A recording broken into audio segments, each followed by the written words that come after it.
여러분 안녕하십니까.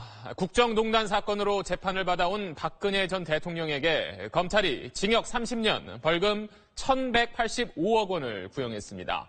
자, 오늘 8시 뉴스에서는 검찰이 유기징역 최대치인 징역 30년을 선고해달라고 한 이유와 또 최순실 씨와 똑같은 벌금이 구형된 이유는 과연 뭔지, 그리고 오늘 법정 안팎의 분위기까지 차례대로 전해드리겠습니다. 그럼 첫 소식 시작합니다. 검찰은 오늘 박근혜 전 대통령에게 징역 30년을 구형했습니다. 검찰은 대한민국 헌정사에 지울 수 없는 오점을 남겼다고 비판했습니다. 1심 선고는 4월 6일입니다. 먼저 류란 기자의 소식으로 시작하겠습니다.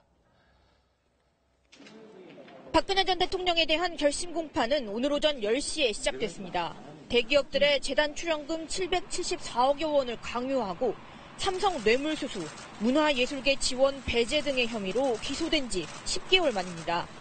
검찰은 박 전 대통령이 비선실세 최순실 씨에게 국정 운영의 키를 맡겨 국가 위기 사태를 자초했으며 헌정사상 최초로 파면돼 헌정사에 오점을 남겼다고 질타했습니다.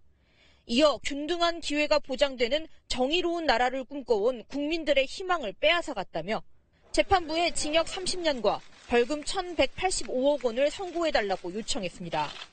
현행법상 유기징역으로는 최대치입니다. 박 전 대통령에게 적용된 혐의 가운데 법정형이 가장 무거운 특가법상 뇌물의 경우 무기징역까지 처할 수 있습니다.